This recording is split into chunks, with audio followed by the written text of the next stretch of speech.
Yeah. Eat 'em up, yum yum. Eat 'em up, yum yum.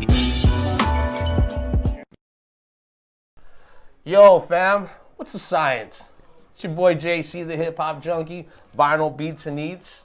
Another episode. Yes, we tapped in down south, not down south like New Orleans, but down south Cali. You know, got a guest from San Diego. Shout out to San Diego, my man, Addict.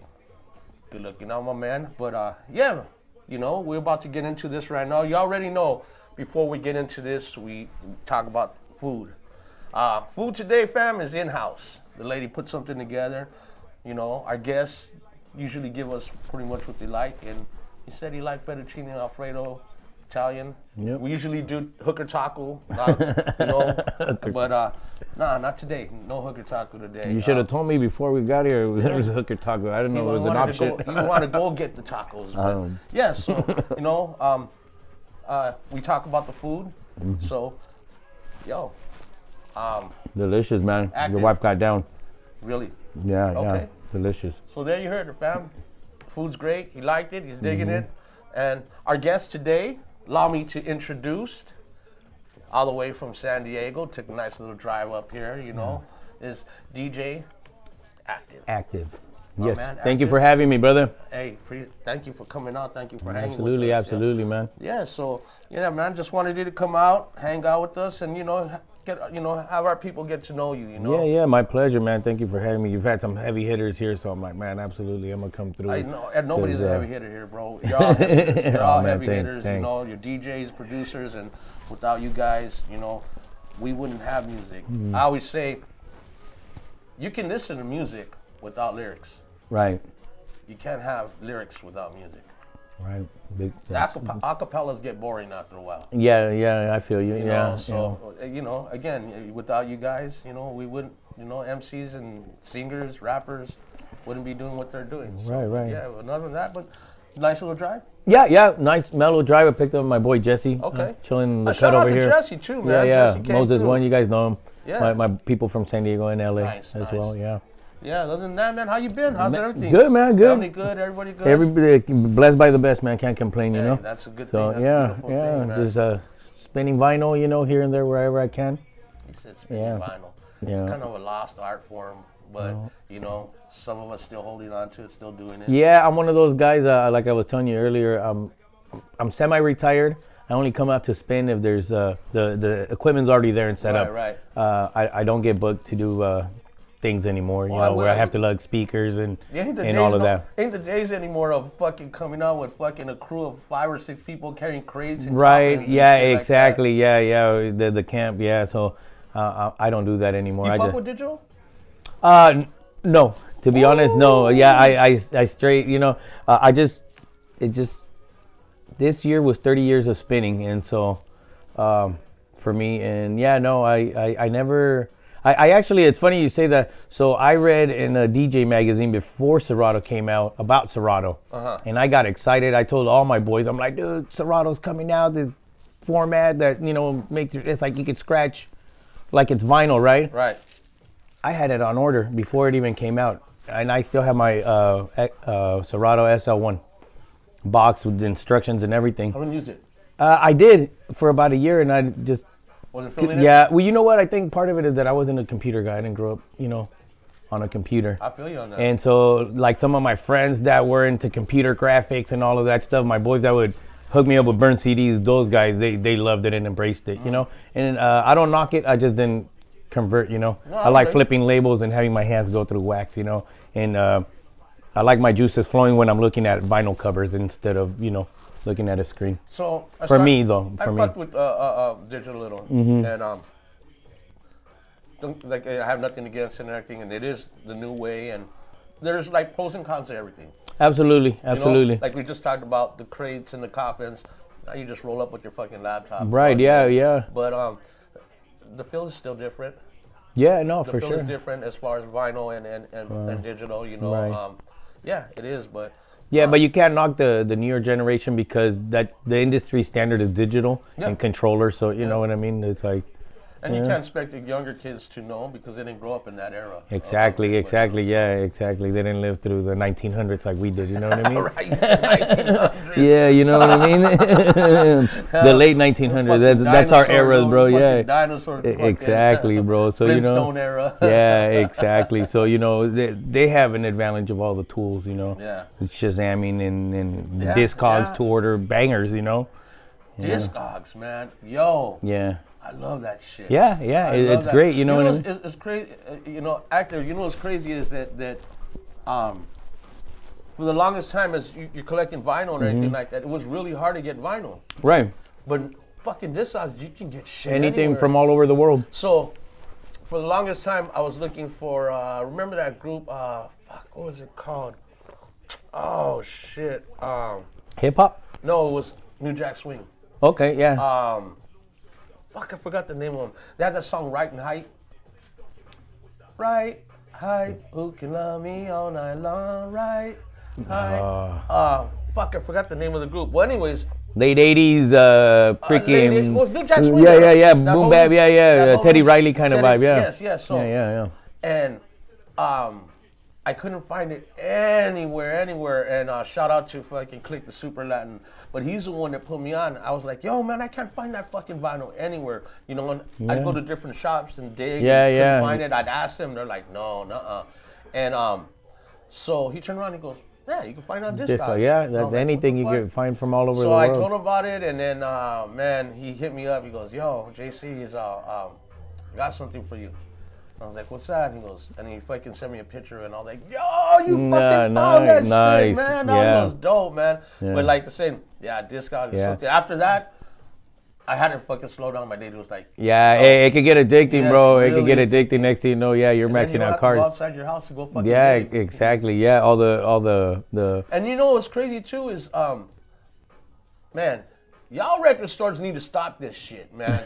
Fucking gouging prices and shit, man. Yeah, there's no meat on the bone, bro. No. They don't leave no meat on the bone. No, man. So for me, I honestly, I've only ordered twice online 2 pieces of record in my whole entire life. Really? Yeah, because I like digging. I like to dig too, but it upsets me when you go and they're like overpricing on shit. Yeah. Well, I mean, what I mean by digging is like going under the under bins and going like through like, they're like, it's not organized. We don't know what we have, and everything's like $5 or like that. Though. But the thing is, you have to go through like 1,000 records to find 2 or 3 pieces at $2-3. You know what I mean? With that, though. Yeah. So and some people don't. You know what I mean? That I'll sit there Indian style and just sit there for hours, and you know what I mean. Go to town, and I'll be like, I'll get up, stretch, and go get an Arizona tea, and then go back, and and with my headphones on, and what the hell is this? Look it up and.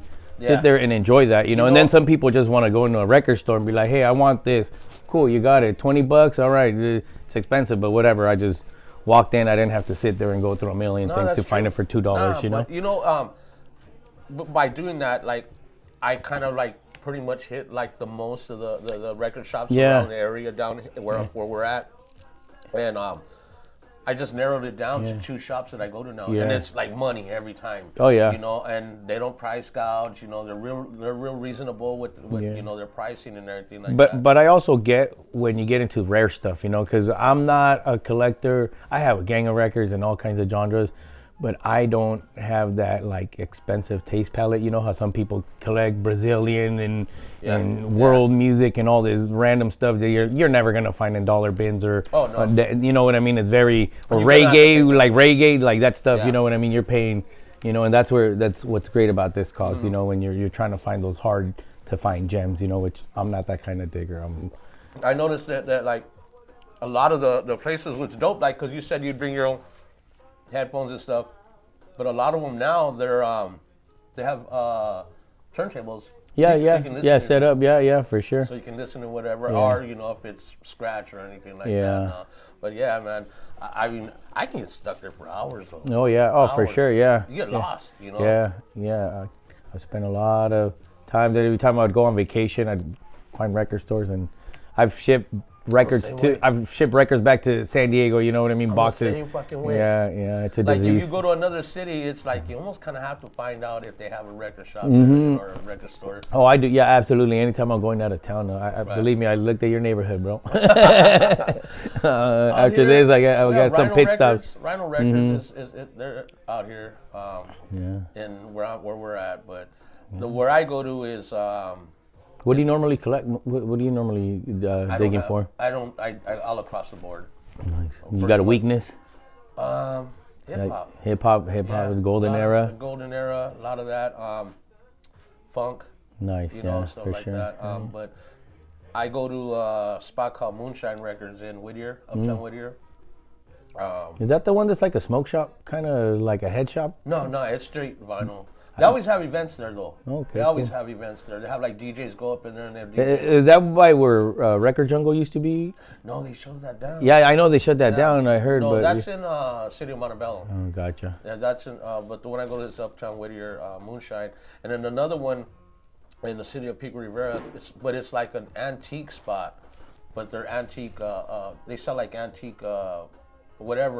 Furniture and stuff like that. Okay, cool. But they got a vinyl next door, section. They also have a vinyl. Oh, nice. That's what's up, man. They got a good dig right there. But yeah, man. So growing up in San Diego, I gotta say this. Back in the day, I used to go down there and used to fuck around with Aztec Tribe. Oh yeah, Aztec Tribe. Yeah, Rudy, Smiley. Yeah. I don't know him personally, but yeah. Yeah, you bumped Aztec Tribe growing up in San Diego. Yeah, they had that one joint, Diego Town. Yeah, Diego Town. From San Diego, California. Yeah. Cooling in Cali. You know, that hit. You heard that cooling? That was the 783, so the vibe was there. When you started getting involved with DJing and stuff like that. Yeah. What was Aztec? Was it like that era back then, or was it a little after that?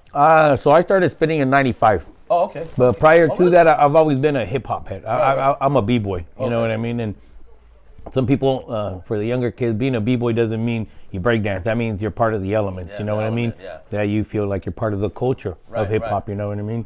And even before I was a DJ, I was still trying to graph and all that. The cliche story that most people say. But what made me pick up the decks was house music, man. Really? House music. Oh, yeah. House music is what made me. But you're right, because '95, that was kind of like that era. Yeah, so how I got introduced is I had a friend that used to come to LA to visit his family, and he came one day and he's all, dude, my cousin's a groover, and I'm like, the fuck's a groover? You know what I mean? And he came with a cassette that was red see-through, and it was some house music, and he bumped it on my headphones, and I was like, dude, I fell in love with house, and so. Yeah, that's what made me pick up the 1200. So when you started DJing, backyard parties and shit like exactly, garages. But that's what was going on. Yeah, that was yeah. So it was crazy because back then it was either hip hop or house. Yeah, absolutely. It's funny because when house music, at least for... Did you dress like a rebel? I sure did, bro. I sure did. That came with it? Yeah, you had the fucking chain and wallet and all that? All of that, bro. My Harley buckle and all that good stuff. You had the chops too? I did. The pierced, the eyebrows, all the... I embraced the culture big time. Right. And it's funny because a lot of our friends, when that culture came, it split your friends because all of us were hip hop heads, prior to that, listening to hip hop. And you still were when you decided to go to the party scene, but you were bumping house and enjoying that, Right. And your other friends were like, they'd hit me up and they'd be like, hey, what kind of party is it? Oh, is it a house or is it hip hop? Nah, I'm not going. You know what I mean? Because they're like, I'm still a graph head. I'm still, But I gotta say, man, it was fun. When you had, like you said, the split of hip hop and house. I mean, hip hop was hip hop, but all the fucking ladies were at it. Yeah, absolutely. All the ladies were at absolutely. So if you wanted to fuck with the women, you kind of had to fucking go that route. Yeah, exactly. Unless you want some fucking hip hop girl or some thug girl fucking with fucking bullets and fucking bruises. And stuff. Yeah. Hip hop, house was the thing, that was the. So, but I really freaking just loved it, it just loved house, but the groovy disco-y kind of vibe though, because there's a lot of progressive, really industrially and kind of hard stuff. I always like that groovy, disco-y kind of vibe. You know what I mean? You still fuck with house like I still do, bro. That's my weakness. That's the only time I really come out of pocket to spend like money. You know, it's like that classic jam or whatever. You know, there's dancing involved. But still, I don't go to Discogs in order, even though I see it. You know, I'm like, hopefully, I'll bump into it at some point in time. Yo, you gotta check out my boy Pachinko. Pachinko. He does house and everything like that too. But shout out to house parties in the 90s. So I've DJed for them plenty of times. I'm like the only DJ from San Diego that comes to house parties in the 90s. It's one of those IG pages that has like 100,000 plus followers, and they throw events up here in LA, Orange County, Riverside, IE. Yeah. And so like he's a cool ass guy, and I spun a few times. I'll come up to LA and spin house. And it's so fun because we'll do vinyl only, and it's all these guys just spinning like, you know, that 90s house, and it's fun. But it brings that vibe back. Oh yeah, it's fun, and a little competitive too, which is what I enjoy too. You know what I mean? You have to be. Yeah. Automatically you gotta be. You always, as a DJ, an MC or whatever, you always want to be better than that. Absolutely. Absolutely. Come in. Especially being the only guy from San Diego, everybody else on the bill is from LA, you know, which match level. You gotta show up. So I'm like, I'm repping SD, you know what I mean? Yeah, so, you know, if you come, bring my A game. I'm always on my A game, but you know what I mean? I'm like, I'm out of town, I'm repping SD. Right. You know, at least that's the pressure I put on myself, you know? That's so. Yeah, I was telling you about Pachinko. He actually produces house music. Oh, nice. He's got some dope shit, man. Nice. I'll show you his page and you follow him. But yeah, he's always in the mix, and he's fucking always producing joints like that. He dropped an album and everything. But yeah, man. But yo, I'm really telling you, Active. I just wanted you to come out and hang out with us and bullshit with us. Yeah, man. Thank you for having me, man. You've had some legends, like I said, come through this place. I was like, man, you've had some heavy hitters. This guy's a fucking legend. Don't fucking draw that line here, man. Everybody, all DJs and producers. But man, just wanted you to fucking chill with us. Yeah, man. People to get to know absolutely, you. Man. Dope things you're doing right here with your show, man. Appreciate it. Vinyl Beats and Eats, man. I appreciate it's dope, yeah. You had Ernie G, man. Big fan of Ernie G, Proper Dose, Mexican That's Power, my guy bro. Right there, man. Ooh, man. The epitome of Mexican power right there, brother. Oh, right? Yeah. And his production, man. Ooh, man. Yeah. Ernie's does his thing. He's still active. Oh, absolutely. I follow him on Instagram, man, and I see him that he spun at some of these places. I'm like, I want to see him live. You gotta go back and look at our episode. Yeah, I saw that he was here in his set, man. Yeah, because I'm a big fan of him. Yeah, no, he came through. But yeah, like I said, just wanted to come through, hang out. Thank you, man. Appreciate you, brother. Thank you for having me. Active, respect. Yeah. Fam, it ain't over. Y'all already know. It ain't over, man. This is that part of the show where, you know, we said jump to the next part, which is Instagram. For those that are just coming, you know, hanging out or just tapping in, it's a 2-part show. Interview is on YouTube. Performances are on Instagram. On the stories, if not the stories, you can go back and look at the past episodes on highlights. So yeah, man, fam, you already know. So this is where I say, go get something to drink, go get something to eat, go to the bathroom, roll one up.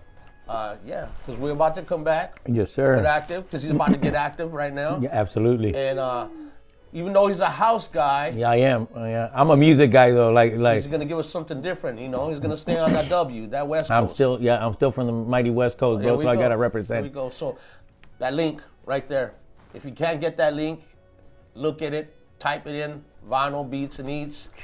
And yeah, man, right here. We're about to have some fun right now. Yes, it's your boy JC, the Hip Hop Junkie. Vinyl Beats and Eats. Thank you. All the way from San Diego, Active. Here we go. Yes, sir. Hey, shout out to the wifey for hooking it up with that pasta. Delicious. Thank you so much. Hey, I can't say any less, man. He liked it. That's all that matters. But I gotta get those hooker tacos next time I come. Yeah. It's a sight.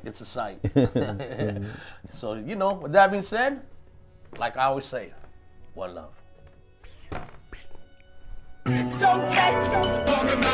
Yeah.